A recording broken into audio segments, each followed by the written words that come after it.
político. Joel ha sido uno de nuestros entrevistados frecuentes en los últimos años, pero hoy es candidato a la Asamblea Nacional por la lista nacional de la Alianza del Lápiz. ¿Cómo estás, Joel? Gracias por acompañarnos, siempre bienvenido. Muchísimas gracias, feliz de estar aquí porque esa combinación de una mujer guapa e inteligente es explosiva.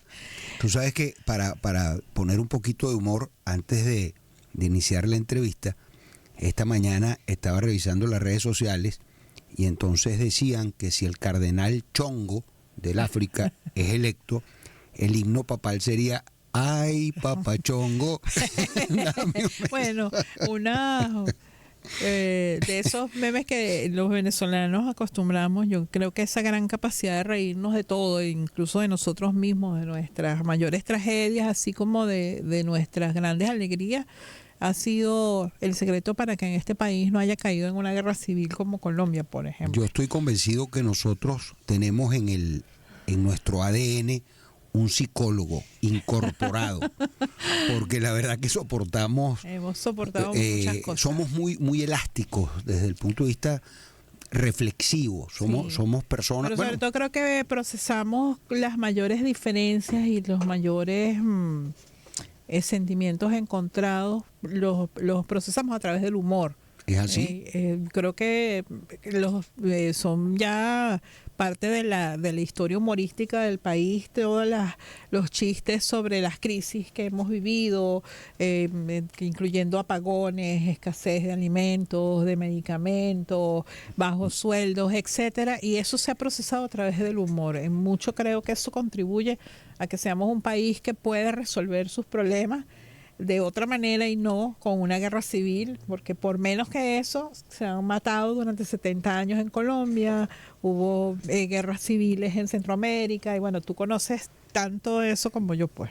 Es así, la venezolanidad tiene esa particular manera de ver la vida, de ver el mundo, y efectivamente el siglo XIX, esa cruenta guerra federal nos marcó, y tenemos, gracias a Dios, unas profundas raíces democráticas que han sido imposibles de secarse. Por más que hayan insistido, los extremistas de lado y lado no lo han logrado. E insistimos en la ruta democrática, insistimos en la ruta electoral, insistimos en el voto, insistimos en la participación, insistimos en la necesidad de entendernos, de reconciliarnos, de reencontrarnos. Y yo particularmente debo contarte y contarle a tus oyentes el cómo resulté dentro de esa lista nacional del lápiz. Estaba yo en casa fumando un puro y tomando algo para alegrar el espíritu, estaba leyendo algo de poesía y sonó el teléfono. Y era mi buen amigo Antonio Ecarri. Y me dijo, mira, Joel, sabemos de las dificultades de los actores independientes para poder participar en estos procesos, porque cada plataforma protege a los de su partido. Y eso tiene una lógica. De hecho, cuando yo conversaba, por ejemplo, con Luis Emilio Rondón, que es buen amigo, y me decía, Joel, ¿y quién te paga? Y cuando hablas con Timoteo o Luis Augusto Romero, que también son amigos, Joel, ¿y quién te paga? Y eso es lo normal. Y todos mis amigos me hacían la misma pregunta y yo les decía, no, mira, a mí me pagará mi independencia, porque yo no milito en ningún partido. Entonces Antonio me llamó y me dijo que había una discusión en la Dirección Nacional de la Alianza del Lápiz, y habían determinado que era importante incorporar a un independiente dentro de los 5 primeros puestos que tuvieran una opción para efectivamente ser parlamentario. Porque la lista, por supuesto, tiene 50 nombres, pero ya después del quinto, no el quinto malo, la cosa eso resulta difícil.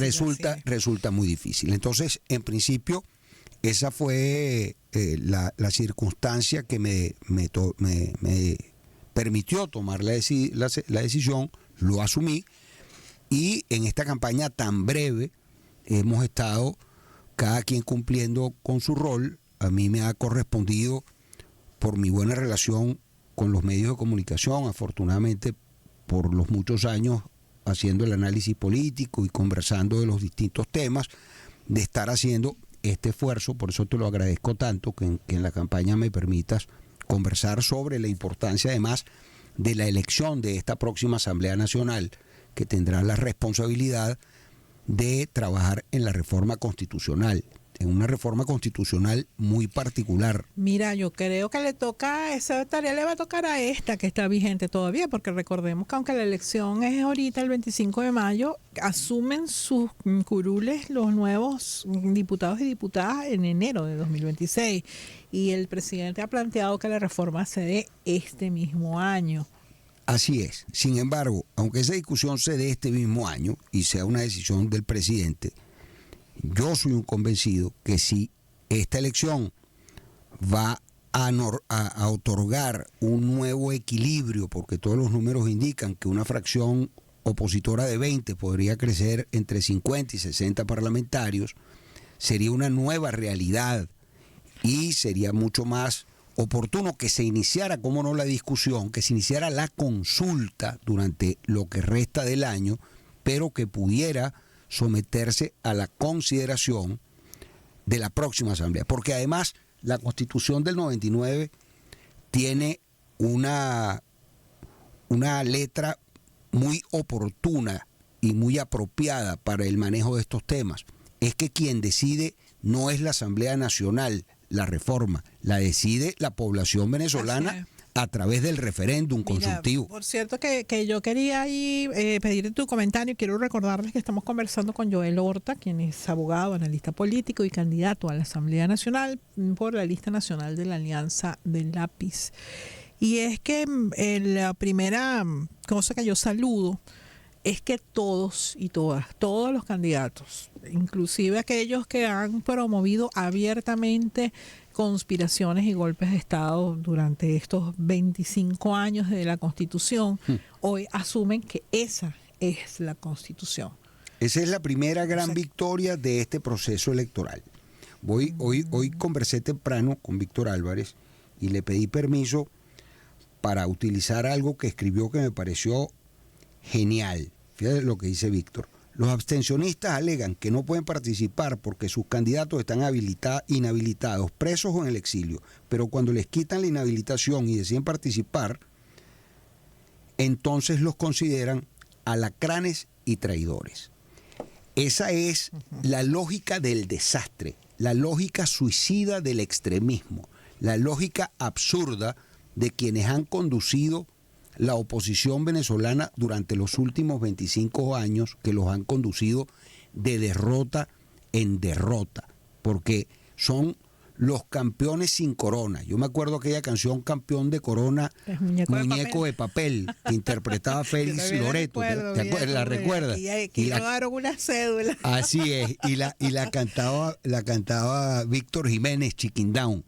Pero de verdad que se nos cayó la cédula. Así es. Sí, bueno, mira, imagínate que el operador nos está mirando así con cara de que están hablando. ¿De qué está hablando esta gente? Pero esos campeones sin corona, que cometieron la gran estupidez en el 2005, y estupidez más que irresponsabilidad, porque después fueron irresponsables en el 2015, pero hablemos del 2005, cuando deciden no participar y abstenerse y permitir que el oficialismo obtuviese el 100% de las curules. Eso permitió entonces que el oficialismo montase todo el tinglado jurídico político, vale decir, Consejo Supremo, Consejo Nacional Electoral, Tribunal Supremo de Justicia, todas las instituciones, el control de todas las instituciones, porque los espacios vacíos se llenan y si tú no participas, pues sencillamente el oficialismo va a ocupar esos puestos. Y luego cometen entonces la irresponsabilidad en el 2015, cuando llaman a participar y barren en la Asamblea Nacional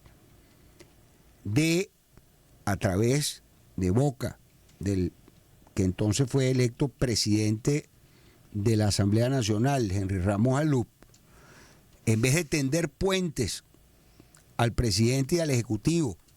Además hay constancia que el presidente Maduro envió una misiva a Henry Ramos para sostener una conversación en Miraflores, y tomaron la decisión de no asistir. Es decir, primer gran equívoco. ¿Cómo a ti te invita el presidente de la República, presidente, además jefe del Poder Ejecutivo, a ti como presidente del Poder Legislativo, y tú no concurres a la reunión? Ese es el primer pelón de escalón. Pero luego el discurso agresivo, que fue prácticamente una bofetada al presidente en el hemiciclo, cuando le dice que durará 6 meses. Y no hablemos de la primera ley que se quiso promover, aquella famosa ley de amnistía, que pasará a la historia de la infamia. Yo creo que ese es un bodrio jurídico que debería estudiarse en las escuelas de derecho como una de las cosas que no se debe hacer. Pero fíjate, Esther, volvemos entonces a lo mismo. En ese 2015, esa asamblea, que ha podido convertirse en el hilo conductor para establecer una comunicación directa con el Ejecutivo Nacional. Pero además para reinstitucionalizar el país, que era además una de las banderas de la oposición. Era una de las banderas de la oposición. Claro, el objetivo era reinstitucionalizar el país. Tenían la posibilidad de negociar para para nombrar los nuevos los magistrados, los nuevos rectores, el nuevo contralor. Es decir, hacer lo que tenían que hacer. Pero cazaron una pelea muy mal casada con el Ejecutivo, que terminó con la guinda del famoso gobierno interino. Bueno. Porque, tristemente, hay un sector de la oposición extrema venezolana que, en vez de leer El Príncipe de Maquiavelo, leen El Principito. Entonces andan creando repúblicas. Sin ánimo de desmeritar el Principito. Es un gran libro, pero no para aplicarlo a la política. No es para filosofía política. Pero no es para aplicarlo a la política, es para otra cosa. Entonces, bajo ese esquema, el 28 de julio pasado llaman a la participación. Si es cierto lo que ellos dicen que ocurrió, pues ¿cómo es que entonces ahora se llama a la abstención? Bueno. Porque si los números son ciertos, los que ellos insisten en que son ciertos, pues obtendrían 20 gobernaciones y obtendrían 200 parlamentarios. Entonces, es la contradicción permanente. Y pareciera, y ojalá no ocurra así, que esta elección se puede convertir en unas internas de la oposición, porque es el ánimo permanente no de acceder al gobierno, sino de ver quién lidera la oposición venezolana. Y eso es muy triste. Bueno, pero no la lideraba María Corina Machado, pues. Pues eso desdice mucho de el nivel de la política venezolana en estos tiempos. Es responsabilidad también, y esto es importante decir, de parte del gobierno, entender que necesario es un mayor equilibrio en el tema de la Asamblea Nacional. Ojalá que el método de adjudicación permita que efectivamente la proporcionalidad de las minorías allí se encuentre establecida.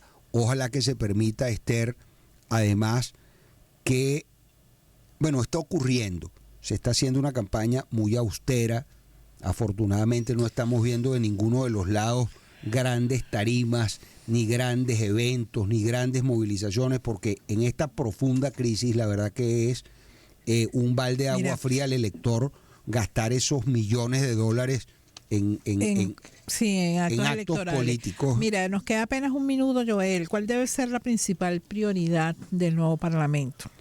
En principio, para mi gusto, la modificación dentro del marco de la reforma constitucional, inmediatamente el tema de la reforma de la ley de hidrocarburos. Yo he estado revisando con mucha atención las declaraciones de la vicepresidenta Delcy Rodríguez. ¿En qué sentido? Porque en el tema de una apertura petrolera mucho más ágil, mucho más rápida. No estamos hablando por supuesto, de privatización, no estamos hablando de entrega de bloques, simplemente estamos hablando de la incorporación de muchísimas empresas que acelerarían y posibilitarían el número de barriles para producir. Puede ser el modelo iraní de explotación petrolera que los llevó a recuperar la producción al punto que hoy está. Yo soy un convencido que ese es un modelo adecuado, pero es además un modelo adecuado porque ellos trabajaron mucho en el tema metalmecánico y por eso no dependen pero es que ahí de nadie más para reparar. Dicen que para aplicar un modelo como el iraní no se necesita reformar la ley, pero eso es un debate que vamos a tener que dar en otra entrevista. Ese es un debate más largo, pero sí pudiéramos, ese creo que va a ser un punto de discusión importante y por supuesto el tema de la ley del trabajo que tiene que ser también revisada. Bueno, tú ya quieres entrar con polémica. Bueno, son dos puntos álgidos. Así es. Pero bueno, gracias por acompañarnos. Siempre bienvenido. Esther, un fuerte abrazo y muchísimas gracias. Y el 25 de mayo, por favor, participen. Es importante ir a votar. Era Joel Horta, abogado y analista político, candidato a la Asamblea Nacional, en la lista nacional de la Alianza del Lápiz. Hacemos la pausa de esta hora y volvemos con ustedes en unos minutos. ChatGPT